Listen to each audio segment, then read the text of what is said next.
Hi there, welcome to the Noah Presgrove case today with a very important map analysis focusing in on the theme of Noah walking away from the party and tying it in with the shocking claim by Casey Smith, Noah's mother, who recently called Jack Newton out indirectly as a liar, or for at least changing the story. Today, I'm going to bring it all together in a map analysis to figure out, is there any truth to it? What was said in the past compared to what was said later on? How does it tie in with certain events in those time frame windows? And what was the atmosphere like? So we've got some photos which I can provide to you first, like a slideshow. Reiterate the point as well that was mentioned by Casey Smith. Add-ons from what Caden Pressey claimed and what he knew of, and any additional conflict, and an individual speaking on behalf of, I think, Brealey's older sister, which is a friend to them, speaking about the timing of when others came on down to collect Georgia Brealey and involvement of Noah Presgrove being present. All these different events, what was Noah Presgrove like, and at what time did he want to go home, as in a ride home, and the timing of when he just wanted to walk away to cool off. Because I think there's a difference between wanting a ride home and then just walking away from the party to cool off. But due to the nature of where Noah was found, on the surface level, you could first think, did he try walking away to get home because no one gave him a lift? But in terms of being content with being at the party and settling down, that's another feature and factor which would reinforce the idea he just wanted to walk off to cool off and then return back safely. Wasn't able to do that.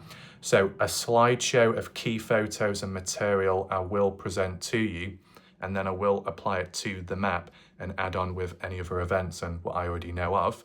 Welcome if you're currently here during the live premiere. Share your thoughts and opinions in the chat box located on the right side of the screen. And if you are interested in additional coverage on the case, if you have missed out on any recent videos, don't worry, you'll be able to catch up completely. Top right corner where the eye symbol is up there, with the full playlist and some loose videos attached. If you want to support my channel, there is a PayPal link down below in the comments, pinned message, PayPal link along with channel membership.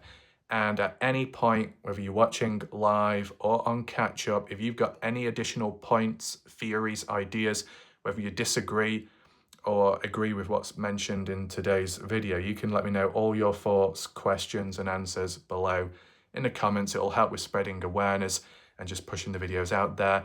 And if you're on mobile device, and as long as you've not voted 3 times within a week across all, I think on a singular channel, you should be able to hype the video just for that little awareness.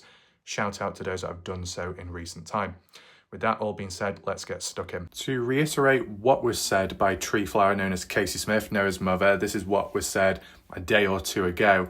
I will say this, when I saw Jack Newton at the funeral home, I asked him what had happened. He said, all I know is Noah Presgrove wakes me up, tagging me, telling me to take him home, and I said no, and he took off. Jack Newton said that was around 1:30 in the morning, which you'd probably think Monday. Jack Newton has changed his story at least 4 to 5 times since. Now, that's the thing. Jack may have changed his story in regard to when he first went to sleep, then changing it again, then again. So first it was 11:30 with Carter, then it was 1 in the morning, then it was 2 in the morning, but that's to do with a separate story of when he went to sleep. This particular story is to do with Noah wanting a ride home. That's a separate thing, unless Tree Flower is just talking about it collectively, as in Jack changing the story or any story collectively.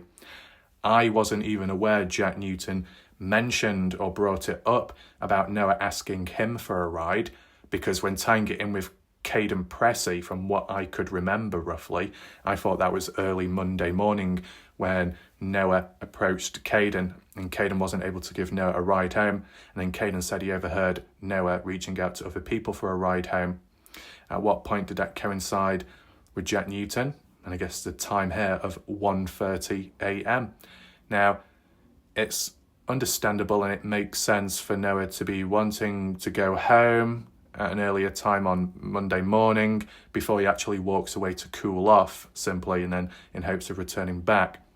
But did Noah want to go back home before the side-by-side rollover? That appears to be the case. Did Noah Presgrove steal Jack Newton's keys in the side-by-side to get back at Jack because Jack rejected Noah a ride home and Noah wanted to play a prank or to get his own back in a harmless way? Who knows? There's different ways of looking at it, right? Was there any demanding language though, telling me to take him home? Not asking, not suggesting, not pleading, not saying thank you or please. It's take me home. Is that really the case? Sounds, desperate, or it sounds demanding? Is it because Noah felt like that Jack owed him something because of Jack flirting with Noah's girlfriend around that time at the party, even though the girlfriend wasn't actually there? I said it's open for interpretation, but beside that one, this mentioned by Caden Pressey at one point in the past, an individual said, so do you know what time it was when Noah Presgrove left the party house when walking off? And Caden said, well, everyone said he walked off at 3:15 a.m. That's, Jack Newton is the one that had said onwards, and the last part is in True Crime Interview, I guess, and maybe in the odd article, that Noah Presgrove walked away at 3:30. So there's a 15-minute time difference discrepancy. For Caden to say everyone said 3:15, to be honest, I am yet to see everyone claim 3:15 in the morning. All I've seen is Jack Newton say 3:30. Not seen other people mention a clear time. So, very interesting. For Caden to say, I fell asleep at 11:30 p.m., that means Sunday night. Now, Jack Newton said he went to sleep at 11:30 as well, but in the end, never did. Changed to 1 in the morning, then changed to 2 in the morning. As for Caden Pressey, what this goes to show is for the people that like to run their mouth and have a go and criticise Jack Newton for his never-ending story. No offence to Tree Flower, but like how it's mentioned there, Jack Newton has changed his story 4 to 5 times since. It's not helpful. Is it done on purpose or by mistake? You could look at it either way.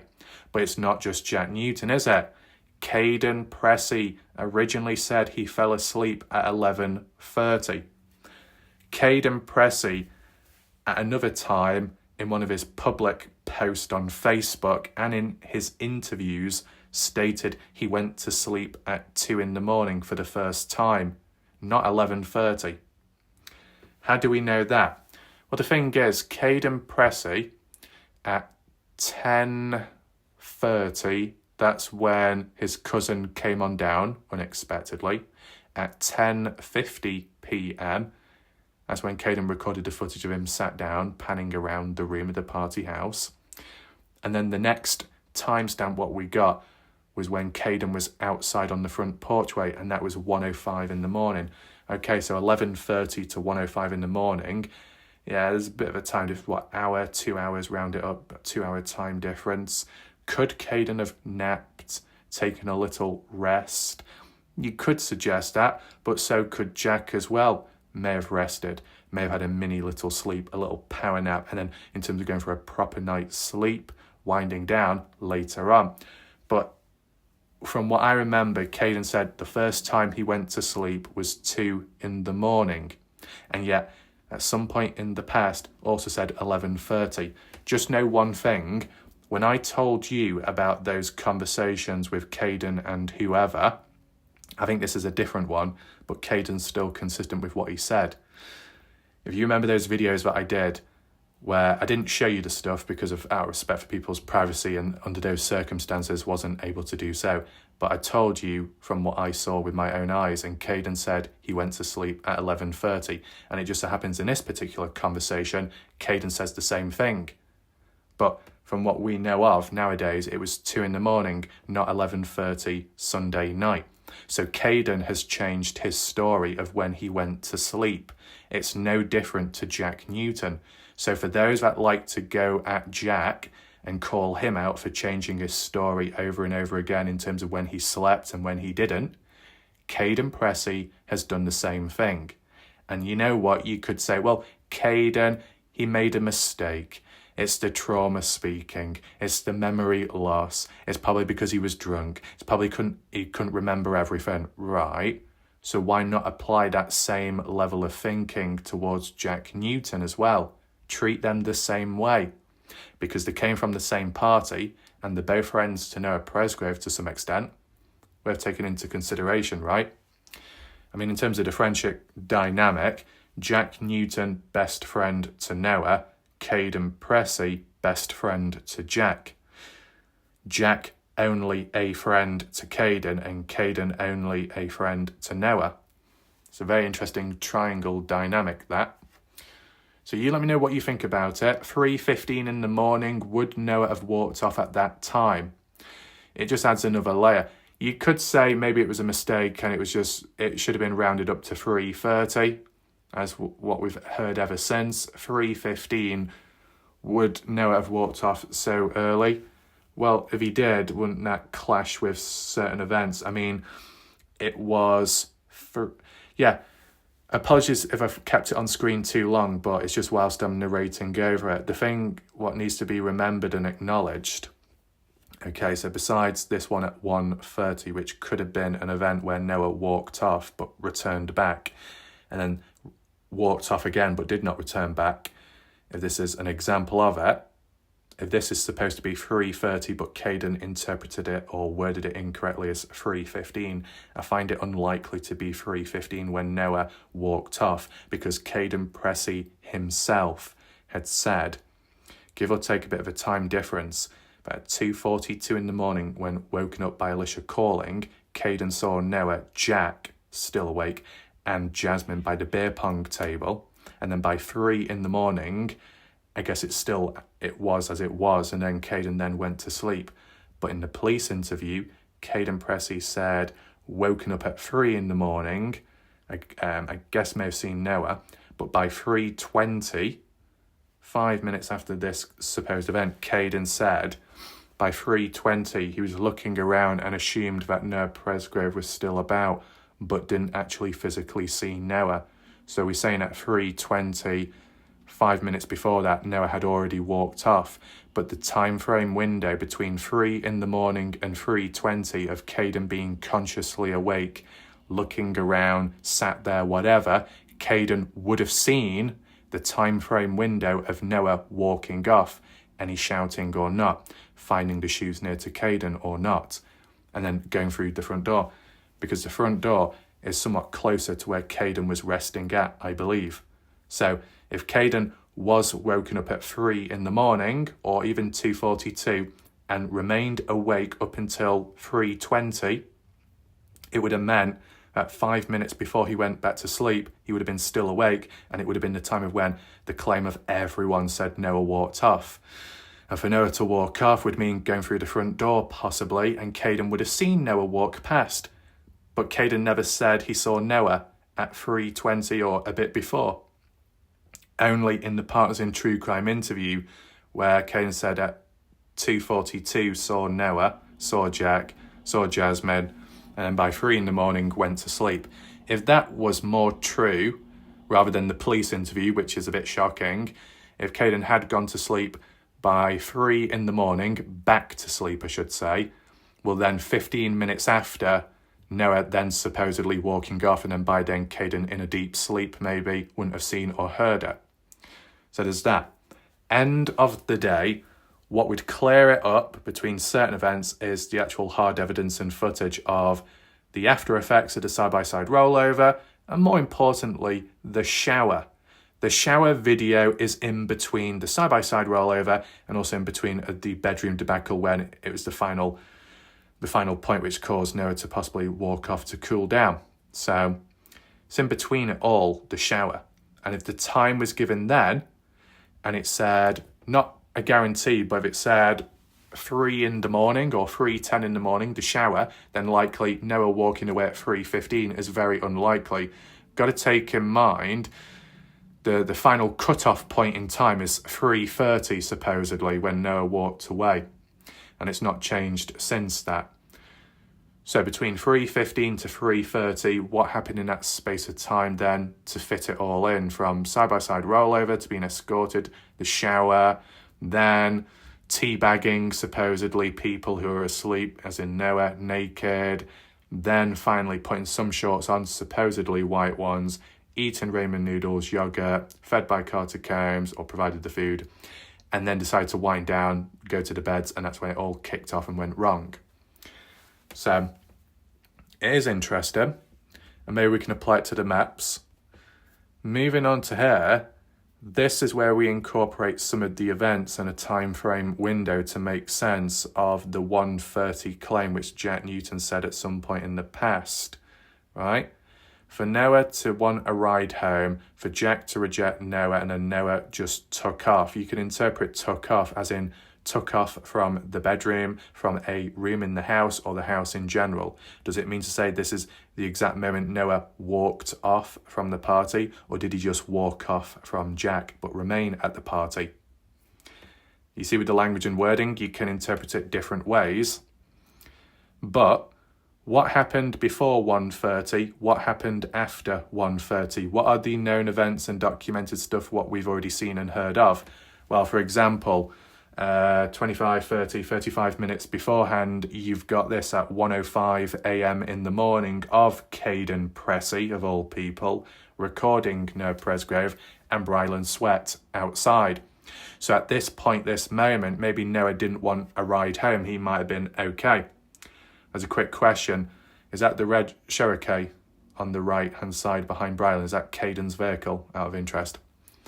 Brylan Sweat on the right there, Noah on the left. Birthday girl, Avery Jo Combs, Avery Jo Howard in the background, along with Isaac Rojas with the 12-gauge shotgun, which is out of sight.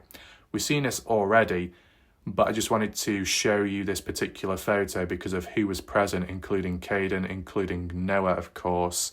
What was Jack doing at 1:05 in the morning? Supposedly, originally asleep, but maybe that's not true because the story changed. So there's a certain time frame window where we really focus in on Noah Presgrove specifically, from like 1 in the morning to 1:50, and there's not enough to fill it in, but there's some bits what we've gathered. But how much material is there of Jack Newton documented, photos, videos of him in between that time frame period as well? Would it help or counter what Jack says, as in whether he was asleep or not? His phone could have been on, but maybe he himself wasn't. We'll take into consideration. Was there anyone else outside at the time of when this particular footage took place?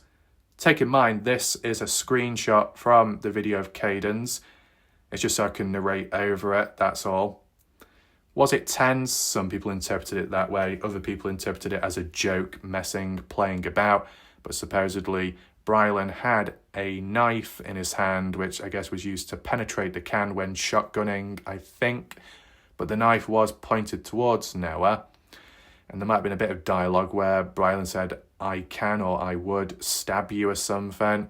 Doesn't sound too good. Nevertheless, Noah Presgrove there, without anything in his hands, was kind of gauging and wanting and asking Brylan to slap him, which, who knows, messing about, that might be it. And Noah said, trust me, I'm not going to retaliate. And Brylan slaps and then runs away, and then realises Noah doesn't retaliate or follow after. So that's pretty much it for that.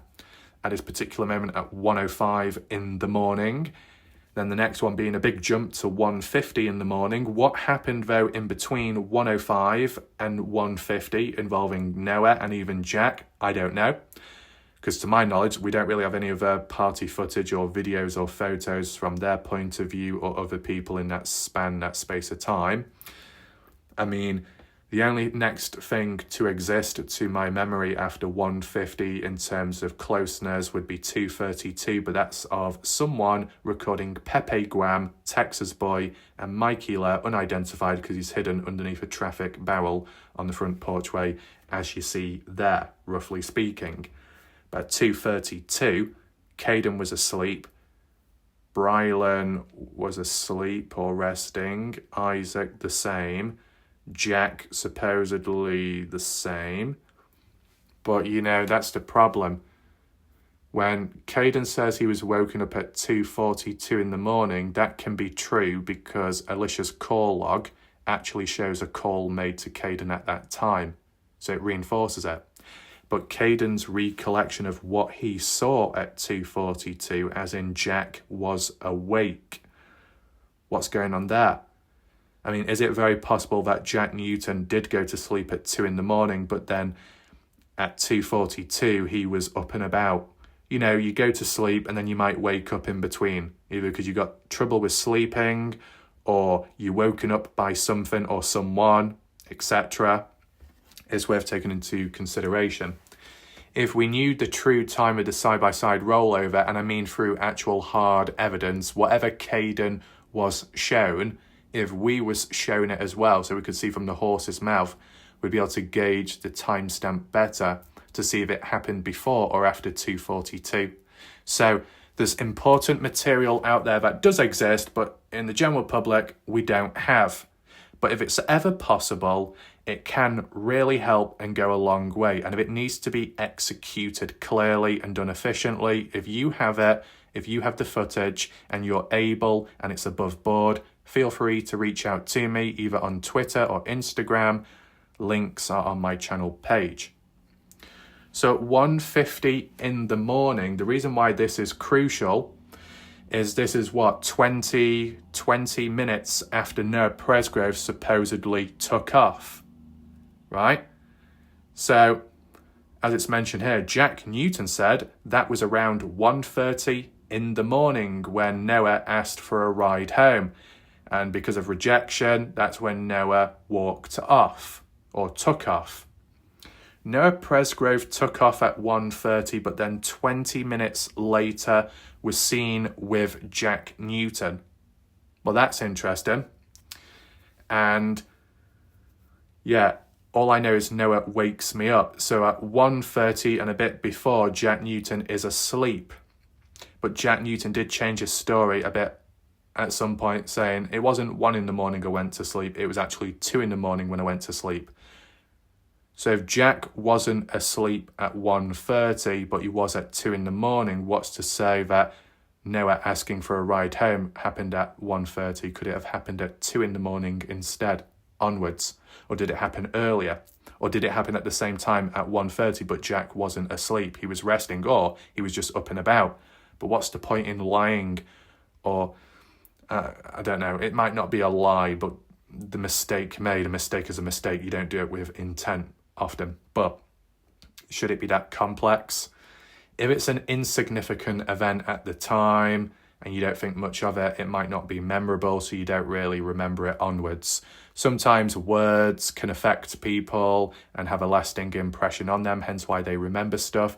Other times it can be feelings, and then other times it's a visual memory. Depends what it is. It can be selective for the individual, whether they remember it or not, choose to repress the thoughts or the memories, or embrace it further, or they've got no control over it and it's just there embedded in the mind. Different ways of looking at it, of course, but is any of it possible? Because you've got to consider it.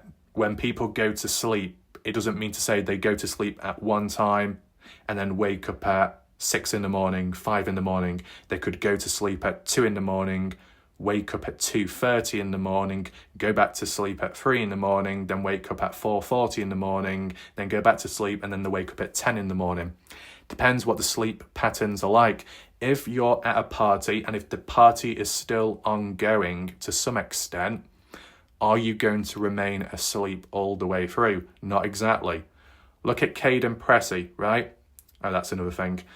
Look at Caden Pressey when Caden said about at 2 in the morning when he went to sleep, the likes of Brylan, Mikey and Isaac were also resting or asleep. Can't remember the exact word Caden used, and that's why I'm being honest, because there's a difference between resting and sleeping, and I think Caden said they were resting, meaning they weren't totally asleep, but Caden said he did go to sleep.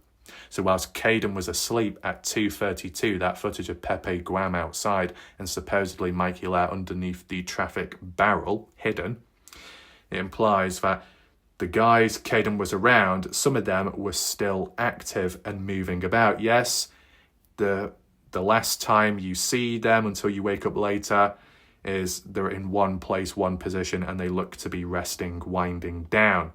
And then as soon as you drop off to sleep, then they decide to get up, move about, and do other stuff unknown to Caden.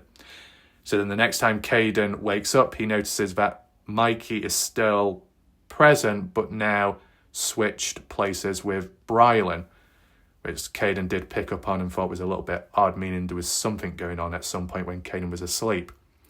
So do I think the footage at 2:32 of Pepe and Mikey outside is what caused changes of places? No, but I do think there's a possibility that in recent time what we heard about Brylan and Avery at the Sandplank crossing at, was it 4:15 to 4:20 in the morning? The phone's pinging over that way.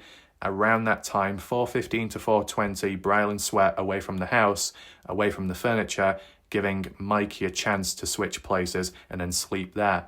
And then 5:15 from Caden's timeline, or onwards at 6, when Caden is woken up by the news of Noah's death when Jack comes back. Caden notices that Mikey's now on the chair and Brylan is on the floor, because by the time Brylan gets back to the house, Mikey's already took over. You could interpret it that way, possibility. I know that's about other stuff, but it's trying to tie up loose ends and make sense of everything. But is it possible that at 1:30, Noah Presgrove did take off and then 20 minutes later decided to return back? Well, if he did, he returned back positive and smiling. So when Jack was supposedly asleep, woken up, and Noah was like, hey, can I have a ride? Or I need a ride. And it was no. Whether there was any frustration, any aggression, any disappointment, they both, not that it did happen, but based on the timing of what could have happened, they looked like they made up, or at least were content with one another. You know, smiling, you look at the face, body language, look like best friends. I mean, Jack Newton isn't exactly looking quite at the camera, looks a bit cross-eyed. Noah Presgrove is looking directly at the camera.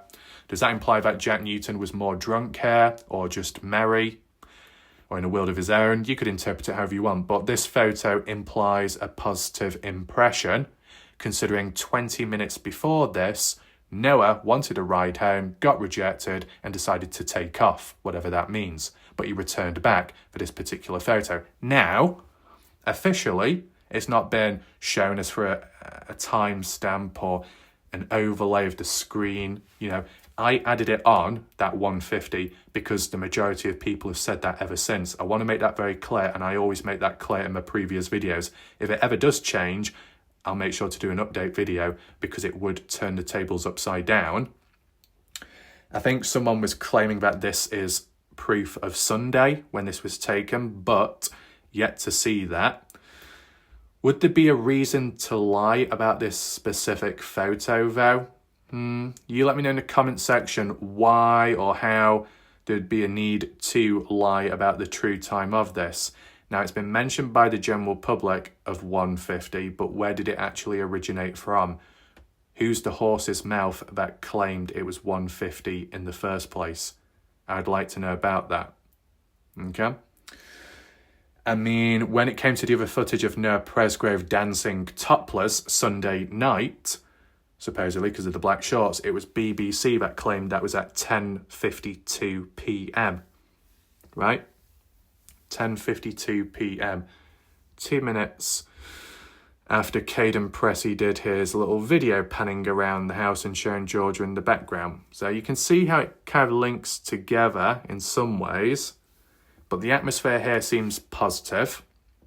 And in terms of this one, from a different point of view, which is worth taking in mind, a post by Joyce Berger at some point. Does anyone remember where it was stated by Caden Pressey that Noah wanted a ride home at 10 p.m? Now, I personally couldn't remember the timing that Caden Pressey gave as to when Noah wanted a ride home. But I do know that Caden Pressey said he overheard Noah Presgrove talking about needing a shower Sunday night. Was it at 8 p.m. onwards? Does that link to Noah wanting a ride home though? No, I just can't remember the timing. I just remember Caden saying, Noah approached me. I said no, I couldn't do it because of the drinking, and then overheard Noah asking other people but didn't identify or remember the faces, which is unfortunate. Take in mind though, Caden Pressey did originally state it that he saw Noah asking other people, and then in my live video premiere chat, Caden reworded it to, I didn't see it, I didn't see the faces, but I just heard the voices. That's a big difference in identifying who is who. Nevertheless, we've got a person called Tracy Gann, and we probably have come across their comments in recent time, if I'm correct.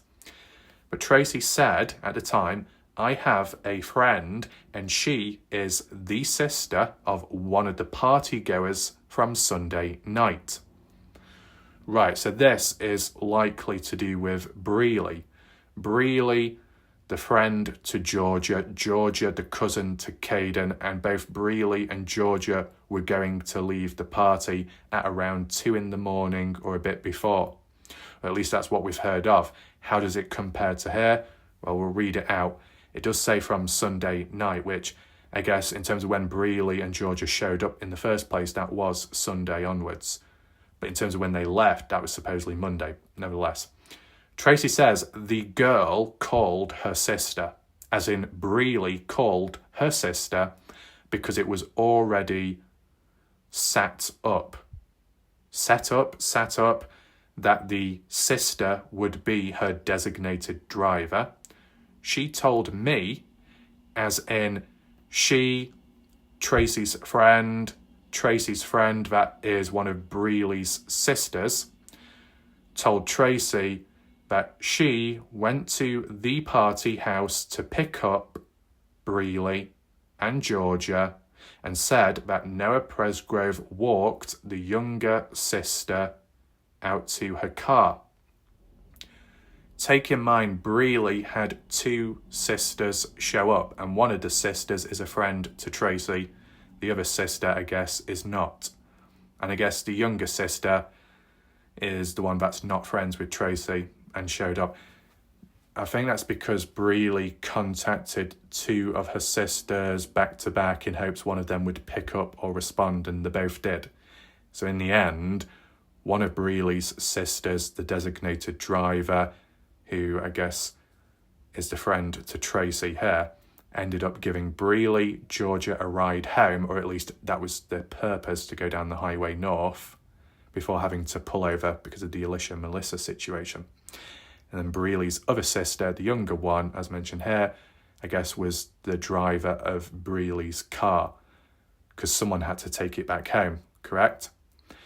So Breely's sister's designated driver driving their vehicle, other sister, the younger one, in the designated sister's driver's car, showing up as a pair and going back like split. Hopefully that makes sense. Beside that, she told me he went to the party house to pick her up, and she said Noah Presgrove walked the younger sister out to the car. Holly told me that Noah was begging her sister to stay at the party, but Noah never acted like he wanted to leave the party. He never asked her for a ride, or she would have given him a ride home. So I think there was times that Noah was wanting to go home and other times when he was wanting to stay. And based on the timing of when Breely and Georgia left, that was around 2 a.m. So by 2 a.m. onwards, Noah Presgrove did not want to go back home and he was okay with staying at the party, which would mean at least the claim or the concept by Jack that at around 1:30 when Noah asked Jack for a ride home, that could be true. In terms of taking off, as in walking off, well, I don't know if that's exactly true. Very interesting situation is, I think we should head on over to the maps. This particular map project you'll be familiar with by now because it's incorporated with a previous analysis of the stranger who could have caught Noah at wrong place, wrong time and took Noah out. But we're not focusing in on that, we're focusing in on the other events beforehand leading up to Noah walking away. A few other little additions down here, like Bub Wilcoxon, also known as Johnny Trout Wilcoxon, defendant, location and cameras, but we don't need to focus on that today. It's just, we kind of piece it together as we go along, and then some of the road marking lines are shown as turnaround points and back roads you can drive down if used to avoid detection or so. But we're focusing down here. Down here is kind of like ground zero, and we'll do it bit by bit. How many of these events truly happened and are actually correct, or is it lies? The only one that I've not included is Caden Pressey, but I can narrate over that. So we go up to the top. Sunday, Noah Presgrove supposedly walked off and then was found by friends, including Jasmine Millan. Have we heard that any other time? No. So where and when was it mentioned?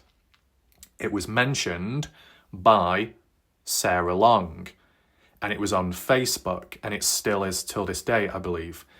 And it comes from Jasmine Millan's Facebook page, in which Jasmine did a follow-up response November 3rd, 2023, clearing it up about her snap back in September 4th at 3:41, saying Noah's missing.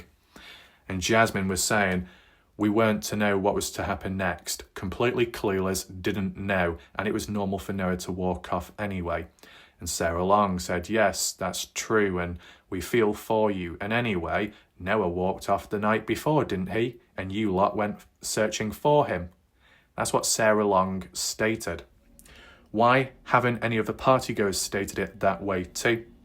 So the very first time Noah walked off was supposedly at some point Sunday night, evening time. Now, the events that happened on Sunday in the evening, at some point you got Noah and Caden with the golf clubs, playing with them, smashing up objects inside or outside of the house, maybe outside near to the porchway or the patio area or the back of the patio area from what we've learnt since, right? Messing about. Also the field as well, whether it be the north field or more so the south field down there, driving around, Caden, Noah, Brylan, Noah, Jack, Isaac, shooting animals recklessly, and then on the way back jumping a culvert or jumping something safely, and then returning back once it got dark, going into the evening. So give or take the order of events, Noah Presgrove was busy doing stuff. So why would Noah walk off? Just to cool down? It wasn't that deep or big of a deal, but not seeing anyone else bring it up. The fact that a non-party goer has stated it is questionable, don't you think? And I want to know in the chat or the comment section, do you remember the post by Jasmine November 3rd, 2023?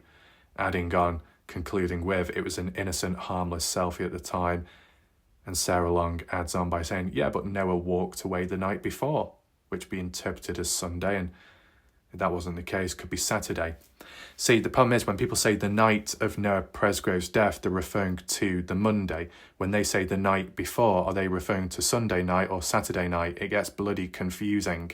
If by any chance it was Saturday night going into Sunday morning, you could argue and say, did Noah Presgrove walk off temporarily because of the argument between Jack and Noah, right, when it got heated? That would justify Noah walking away briefly, then returning back and then hugging and making it up with Jack and vice versa. But I don't know for certain. I mean, does anyone know that Saturday night going into Sunday morning past midnight argument between Noah and Jack, where there was supposedly pushing and shoving and it was a bit aggressive? It was resolved after, but did Noah walk away in that moment? And what were the alcohol levels like at that point? Is that what Sarah Long was referring to when Noah walked away? I don't interpret it like that, because we're talking about the day before Noah died. That would be Sunday, as in the evening, Sunday evening. And what was Noah doing for him to walk away? What events happened Sunday evening to cause Noah to be frustrated to go and cool off, right? Why would Noah... Does Noah only walk off when he needs to cool down so he doesn't get too frustrated? Does Noah ever walk off just to get some fresh air and it's in an innocent way? You never know. I mean, Caden said at previous parties, whenever he's there and when Noah is too, whenever Noah was drinking, at some point Noah would walk off to cool down because he didn't want to bring the mood down. If he was frustrated, he went away to get some peace and quiet and calm and breathe, etc., which you would expect. If that's the norm, it could have happened here too, but Sarah Long, of all people, claiming what happened, what Noah did Sunday night, evening. It's hard to believe, but it's just an event in which Noah wandered off. And then in between that, the crossover going into Monday early, as we saw earlier, Noah Presgrove's mom, that Noah Presgrove asked Jack Newton for a ride home, denied. And then around that same time, 1:30, Noah took off. You can interpret that as in taking off from the party and walking away, or taking off from the room Noah was in with Jack and remained at the party. And just that little marker there, Jack Newton supposedly told Casey Smith, Noah's mom, back then at the funeral home to do with Noah Presgrove. So I'm guessing that would have been at some point in 2023. That's what Noah's mom has told us. It's not what Jack Newton has told us public, unless it has been mentioned somewhere public. I've yet to see it. Is anyone, not me, but is anyone out there going to say Jack Newton never said that to Casey? Casey must be lying. But why would Casey need to lie? If that's what they were told, it is what it is. And if the story has changed ever since, it's unfortunate, but it could happen. I want to know your thoughts. Do you believe in what Casey says about Jack telling her what was up at the time of the party? And if Noah did walk away at 1:30, was there any other events in between? This particular one. From one of Caden Pressey's interviews, whether it be the Partners in True Crime Part 1 or Part 2 interview, or if it be the police interview, one or the other, Caden Pressey said, later on in the day on the Monday, Jasmine Millan told Caden that Noah walked off in between 2 to 3 a.m. Monday. Now, taking off at 1:30, what Jack once said, and Jasmine says Noah walked away at 2 to 3 in the morning. Jack Newton, at a later point, has told us publicly that it was 3:30, as mentioned there. So, in terms of the order, because there isn't really an overlap in terms of the times given here, but there might be an overlap in certain events at the party and what's documented at a certain time as to when Jack is supposed to be asleep, when he's clearly not. So if that's been countered, then the counter of did Noah really walk away at 1:30 or did he walk away later at 2 in the morning in between 3 in the morning, as what Jasmine Millan says.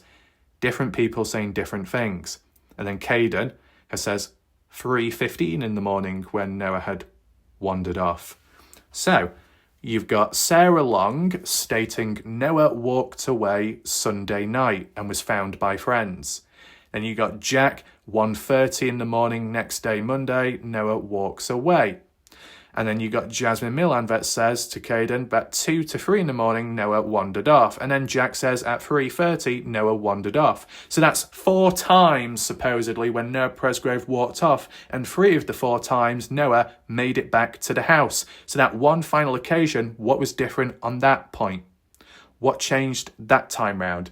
Out of the 3 times when Noah walked off and supposedly returned back okay and whatnot, did Noah go and walk off in the same direction each time, or was that final one when walking away different? Don't worry, I don't neglect the idea that maybe the 2 to 3 in the morning estimate by Jasmine Millan could well be closer to 3:30 and it's just a big mistake, or it's a reckless one, right? There could be an overlap in which the 2 to 3 in the morning could be the 3:30 one, but the one by Sarah, that's a separate event and a different day, which is weird. And then the 1:30 one from Jack Newton saying Noah Presgrove walked away at 3:30, but earlier on in the case saying to Casey that no, it was 1:30. What's going on there? There's a big difference between 1:30 in the morning and 3:30. Big time frame difference. Or could it be true that Noah did walk off multiple times. But if he did, what were the reasons for that? We worked out the possible reasons for the 3:31, as in the build-up of the side-by-side rollover, shower, teabagging, but then the bedroom debacle more so wanting to sleep in one of the girls' beds, rejected, slightly frustrated, goes off to cool down, right? If it escalates, it escalates. So there's reasoning there. Is it enough to total Noah truly walking off from the property? No, but walking away from the house to cool down, breathe, that's possible. If you're rejected or denied or something and you feel entitled to it in the moment, you don't get what you want, you might throw your toys out the pram. And if you take yourself out of the picture to cool off, it is possible to happen. But why did Noah Presgrove supposedly walk off Sunday night? What events caused that?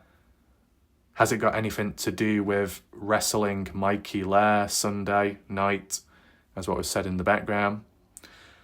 As for Mikey fish hooking Noah and Noah biting Mikey's finger, if that happened Sunday night as well, did Noah Presgrove get sick of Mikey and decide to walk off and then was found by friends? You never know. But 1:30 in the morning, what would justify Noah walking away then? As in what? Noah wanted a ride home and Jack said no. Did Noah ask some other people in between that time, earlier or a bit after? And maybe Noah thought Jack was the last hope, and when that was turned down, Noah had no hope, as in anyone would give him a ride. So he thought, you know what, I've been rejected over and over again, I've had enough, and decides to walk off. Sounds like Noah Presgrove getting frustrated a lot at this party, or at least how you interpret it based on the amount of times he's walked away. People can walk away for many reasons in life. You walk away because you're tired of something. Say, it can be temporary, it can be short, it can be long, it can be permanent, right? And for Noah Presgrove, leaving and then returning, there was still a pull effect, a magnetising effect to remind Noah why he wants to be back at the party. Even when it came to Sunday, after breakfast, Warwicker, and eventually going back to his place of living, Deborah Smith's house, to freshen up, shower, wash, sleep, hang out with his girlfriend supposedly.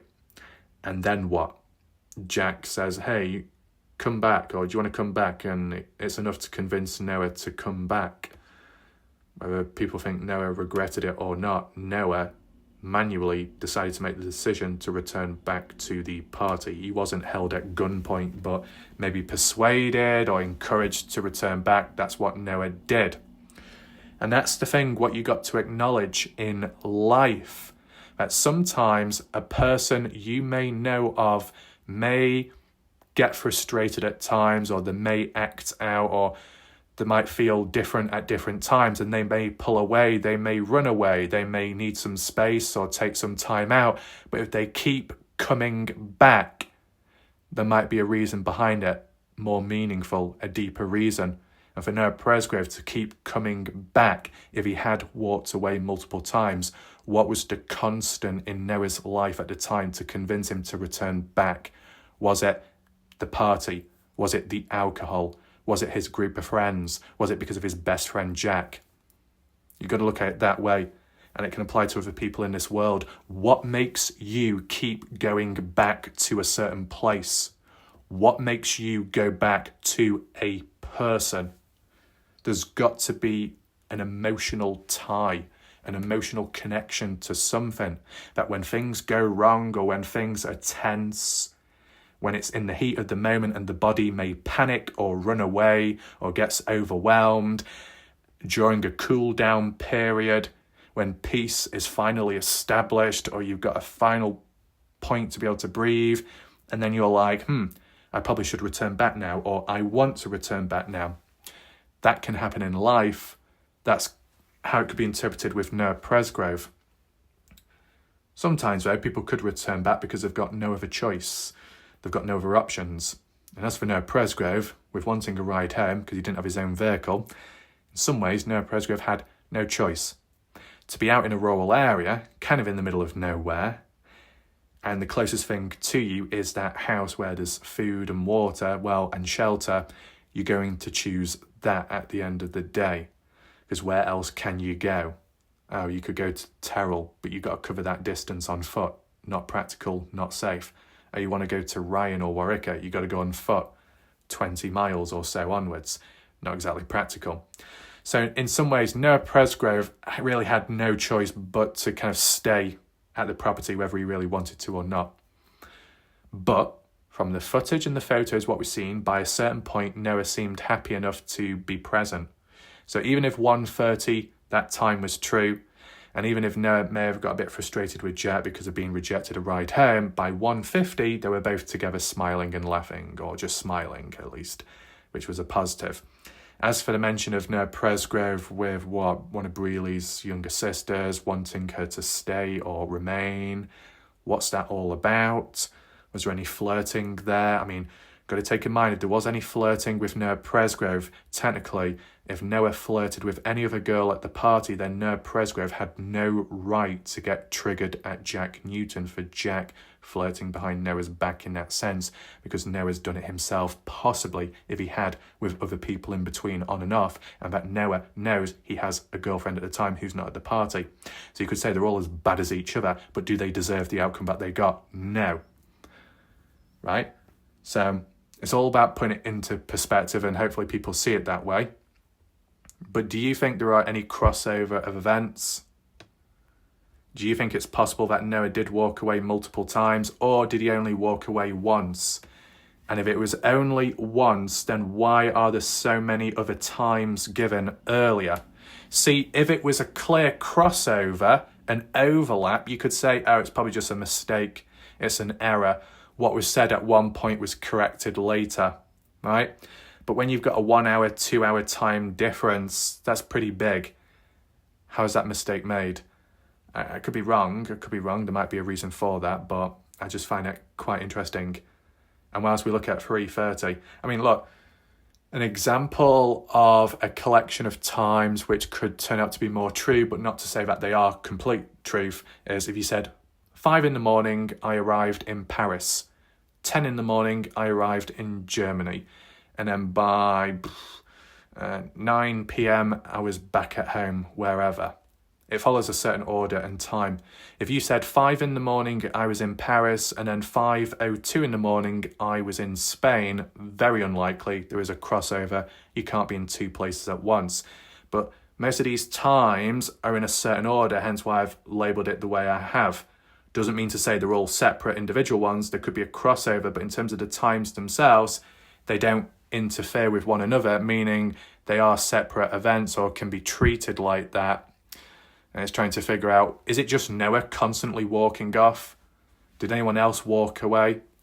And what direction? Because when you look at 3:30, how it was mentioned by Jack in that last Parts in True Crime interview, whether Jack was there or not to witness it, somehow found out about Logan Jernigan being last to see Noah walking off. And that was heading east.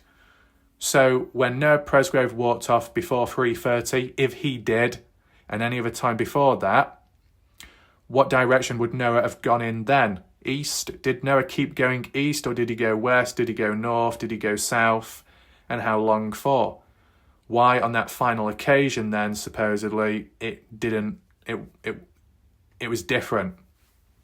But if any of it is true with what Sarah Long said about the night before Noah wandered off and friends found him, it shows that there's already a level of concern for partygoers to go looking for Noah. So then when Monday comes about and Noah can't be found and he's missing, partygoers go out searching once again. So for the partygoers to go out searching, as in down the highway and to the Sandplank crossing, if the partygoers found Noah on the Sunday when Noah had wandered off, was that in the same location, which influenced on Monday a search being done in the same area? Because that's where they found him the first time round. What, so Noah keeps being found down a highway, or was at least found once down the highway the night before and then thought, you know what, he's probably wandered off again, he's probably down there again, so we'll go on down. But this time he wasn't, because he was further unknown to them. I don't know. Do we actually have hard evidence, though, of other searches or other times Noah wandered off? No. Do we even have hard evidence of 3:30 of Noah wandering off? No. If there was cameras and if they were operational, then it would clear up a lot of stuff. Would it solve the case fully? Maybe not. But it would make it crystal clear as to when Noah did walk off and when he didn't. With the events in between, so the side-by-side rollover, the shower, and the bedroom debacle, and before the bedroom debacle, teabagging and eating food, that takes up a certain amount of time as for a time frame window. You got to cram all that in, and at times of when Noah's wandering off, coming and going supposedly, if that overlaps with any of the given times of events which involve Noah at the party, then it will probably rule it out and say that, well, the time that was given of when Noah wandered off is incorrect. We can't come to that conclusion yet because we don't have the hard evidence and footage of those party clips, which are kind of reserved in the background, unfortunately. So it's a bit of a guessing game at this point in time. But in terms of these markers, just so you know, I've not placed them in the exact spot where Noah walked off to or was found. I've just labelled it like this as like a timeline and spread it out evenly so you can actually see it without it overlapping. It's just for clarity. That's all it is, right? So in recent time, are you surprised or not with what Casey Smith has said about Jack Newton? After a lengthy period of silence from the victim's family when it comes to their personal thoughts on the case. Sometimes when you look at it, previous a wall of silence or lack of response from the family outwards publicly can be a positive, as in a sign that things are working, that they're content, and they're just moving with the process as it goes along, and it is what it is. And then sometimes when it does become a bit more verbal and outwards and open, that there is a level of frustration or a tone in a person's voice, in the text, words, whatever it is, there's a sign of frustration. It doesn't always apply, but I've applied it to previous cases like Dylan Rounds, when the father and mother were speaking out openly, more so the mother, about the supposed incompetence or the lack of proactivity by the police Box Elder Sheriff's Office, going on and on and on online. And when it came to private or sensitive information shared in the background, some of it came public by the family or the mother because she had enough and she wanted the truth out there and wanted the general public to know. Everybody's different in each case and each family and each person on the receiving end, of course. And in this particular case, when there's a level of silence from the victim's family, it's not always a bad thing, but it's not always a good thing either. With Casey saying what she's got to say recently about Jack Newton, based on what she was told, or even like what Victor was told at one point, and it's changed ever since. If there was at least a clear reason behind why the story's changed, that would help. And it comes across as if that just doesn't happen. But, like if certain party goers had said, I think it was this time when I woke up, I think it was this time when I went to sleep, I'm not too sure. Yeah, it might not come across as helpful or accurate, but at least it's clear that the person doesn't know. Under the circumstances where if one or some claimed that this is the time when Noah walked away, this is the time when that said event occurred, and then if the person recalled it in the future and said, this is the time it happened, but the time was different to the previous one, what was stated, there's a discrepancy, there's inconsistency, and if it's not even acknowledged, as in what you've said then is greatly different to what you've said now, but in how you deliver it without any acknowledgement of any change, that is a problem. Oh, not aware, wasn't thinking. Maybe under certain circumstances you're not going to think, and it can be an understandable mistake. Maybe it's just because I am not in their position, so I can't think like how they would or feel. But when I've been on the receiving end of terrible communication and major discrepancies in life, I've seen it in communities, I've seen it with communication on the sideline, in the background and elsewhere, unrelated, random, and the way people state stuff and word it in a certain way, and then later on, they say the same thing, but they change certain words or certain times or certain dates, and it's like, make your mind up. What happened and when and where? If you want me to believe you or understand you, make it clear enough, or at least make an effort to do so because I do. The catalyst does, right? And what I'm getting at is, as an example, if someone said, I went to I went to the shops at 6 in the morning. Okay. And then at 7 in the morning, you went to a park to sit down. Right.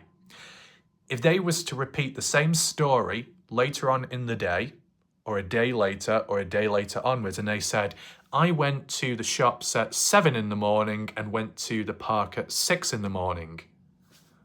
So it's reversed the other way around. Which one did you do first? Which one did you do after? Make your mind up. It's so confusing. And maybe they're not doing it on purpose and they don't mean to cause confusion, but they are. And it is somewhat of a problem. That particular event isn't game or life-changing. It's not the end of the world. But if there was an important factor, feature within those events, as in at a certain time, in a certain location, when you witnessed something terrible, you were attacked, you were robbed, you lost your card, your wallet, your phone, either at the shops or either at the park, and it was at a certain said time, when trying to understand that and retrace it back, if at one point you say you were here, then after you said you were there, and in one of the places is where you lost it, and it was confirmed to be there, but later, a day later or a week later, you say, no, it was the other way around, it's confusing. It might be just as confusing, if not more, for the individual going through it all. But for clear communication, for that understanding, and if you want people to believe in you, then you make an effort yourself to make it as clear as possible. And at the times of when you do state it to be a certain time, a certain day of a certain event, such as with the party, and then a week or months later, you reiterate it to the same person, but you change the time, you change the day. They're probably going to remember, you may not. But what should follow up, which probably hasn't, is to elaborate, to do some kind of debriefing. And you say to the individual, hey, can I just pull you up for a second? You said it was earlier last time. Now you're saying it's later. Are you aware that you've changed your time? What would they say? Because too often it's the general public trying to do the talking and figuring it out on behalf of the witnesses, on behalf of the partygoers. Oh, they probably forgot because of trauma, probably forgot because of the self-defense mechanism within the mind where a certain event and certain details are repressed back from the subconscious mind to the unconscious mind. It is there somewhere. Dream state analysis could reiterate it if they have a dream, if they have a nightmare, if they have a flashback, and you do a bit of an analysis on that when they're conscious or semi-conscious. You do hypnosis and you try and figure out what's the root cause and effect and all of that. Don't worry, Warlike Raph has his doors open 24/7. Psychologist, catalyst, individual, all under control, one-man army. But beside that, in regard to trying to figure out what's the reasoning behind their communication and their changes and how it differs from point to point. And it's not just a singular individual. It's not just Jack Newton. It's also Caden Pressey. And it may not just be Caden Pressey, but it could be another party goer. Material is limited. Interviews are extremely scarce. You can only work with what you've got. And there might be some important conversations, text messages, DMs, which are out there from other people, which could show hypocrisy, it could show double standards, it could show, more importantly, discrepancies, and it could counter, it could reinforce stuff. It's yet to be shown, it may never be shown. So you can only work with what you got. So when people do say it's a witch hunt, and it's unfair, and it's all in attacking someone, it's not about that, it's just that there's nowhere else to focus or concentrate because it just isn't there available. What more can you do? And anyway, to put that aside for a second, when referencing back the general public doing the work for the party goers in trying to find, some could say an excuse and others could say a valid reason behind why there is memory loss, why short or long-term memory is impacted through trauma, traumatic events, the party, the death of Noah, and in between and onwards. People are trying to justify it and explain it. And then other reasons as well, maybe because they were drunk, they weren't thinking clear at the time, a mistake was made, mistake here, mistake there, this and that, this and that. It's just all words, it's just all interpretation, it's not facts. It's the general public speaking on behalf of the partygoers, in which it should be the partygoers explaining themselves. Not public, but at least private to the important people to develop an understanding as to why it differs so greatly. What we've looked at today, some of the stuff claimed obviously dates back really early on, like November 3rd, 2023, around that time onwards when Sarah Long made the statement of, yeah, and you went looking for Noah, Jasmine and others, when Noah walked off the night before. And then at another point, probably sometime in 2023, because of the funeral home, Casey has a conversation with Jack, and Jack says, oh, it was 1:30 when Noah wanted a ride home and got rejected and then walked off, right? So you got old information and some new information onwards. I think the last new bit of information, even if it's not considered that new or that obvious, would be 3:30, as in when it was reiterated by Jack, I guess, in the last Partners in True Crime interview, which was some point in 2024 after July, I think, right? And that was the last Partners in True Crime video and interview on the case itself. Ever since, nothing. So you got something that Jack said in 2023, and then you got something that Jack said in 2024. There's a big difference between the two dates, years. Why at one point did Jack say 1:30, then why in 24 say 3:30? I know it might have been said as in 3:30 in between as well, but that big gap is just from what I remember and what I've seen with my own eyes. You might have seen it in between and earlier, as it was said, but I'm just working with what I remember, and I have. If Casey, I don't know if it did happen, did Casey Smith confront Jack and say, could you please explain why you said 1:30 and now you're saying 3:30? See, other people at least, not everyone, when it came to Caden Pressey and certain discrepancies, some people could have questioned Caden and said, what's the deal here? Why did you say 2:42, but then in a different interview you said 3 in the morning when waking up? Why is it in one interview you said you went to sleep at 3 in the morning, but in the police interview you stated it was 3:20? Why did you, Caden, in the police interview refer to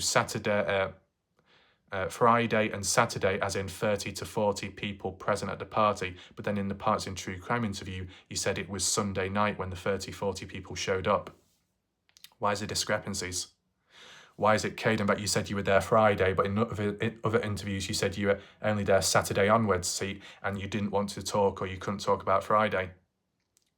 Why is it, Caden, that you said in your own words that you went to sleep at 11:30, but you also said you went to sleep for the first time at 2 in the morning the next day?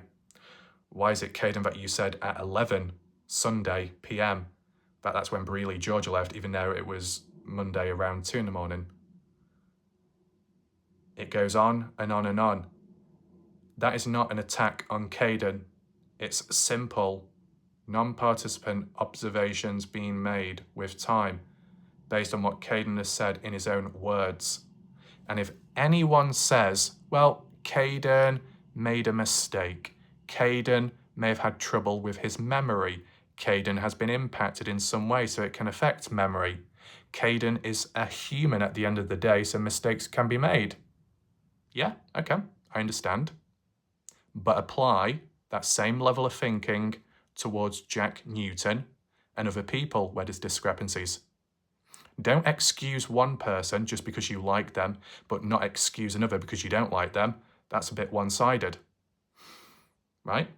As much as you may not like or agree or detest someone, you might still have to apply a level of reasoning and openness for that full understanding. I've dealt with cases where I can't stand certain humans, but you got to work alongside them for the sake of the case. I don't think everyone has the ability to do that, as we've seen. It's unfortunate. But at times, those that have asked questions to Caden hasn't really responded or answered. It does no good. It heats and builds the fire. So someone or some people end up pushing more and asking for more and wanting to know what's really up, if that makes sense. In regard to some other people, just as an example, some other people may have pushed Caden for answers or criticised or attacked more in reckless ways, which could have contributed to Caden, not literally, but going offline, taking a step back, or going underground, if you want to put it that way. See, the last time Caden was present, such as on my channel, it was kind of tense. People were asking him questions and Caden was like, oh, I've had enough of all this. You're not going to see me again. I guess Caden did stand by his own words, unlike Justin Roy has previously. That's one thing. As in, when they say, I'm stepping down, I'm taking a break, that's it, you won't see me again, I'm done here, and then returns back. But with Caden Pressey, Caden did not return back, so he stood by his words, which is interesting because the last time he was going to stand by his words about the phone data, Apple, and downloading it and sharing it public, he never stood by his words then, only when he said he was taking a step back. It's just observations, that's all. The reason why people can lay into Jack more now, and whether you agree with it or not, is because Jack Newton is labelled as a defendant on the wrongful death lawsuit. Caden Pressey isn't. So it appears that Caden Pressey is innocent. But what it goes to show is truly innocent people, from the looks of it, can still be just as dodgy as, I guess, certain defendants. But at the end of the day, one's responsible, the other one isn't. But you can't help but question at times and be skeptical when a person is so inconsistent or a bit all over the place. You've got to be careful. You have to be, just in case. So I think we'll leave it there for now. Hopefully the video made some sense, and if you do want to share the video, click the button, and if you want to hit the like button, click that, and that'll be appreciated. We'll see what happens next, what needs to be covered next, if there's any previous posts I need to catch up on or not. If you've got any discussions, ideas below, leave a comment, and I'll see you next time. My name's Wallite Ref. Thanks for watching. Goodbye. Good night for now.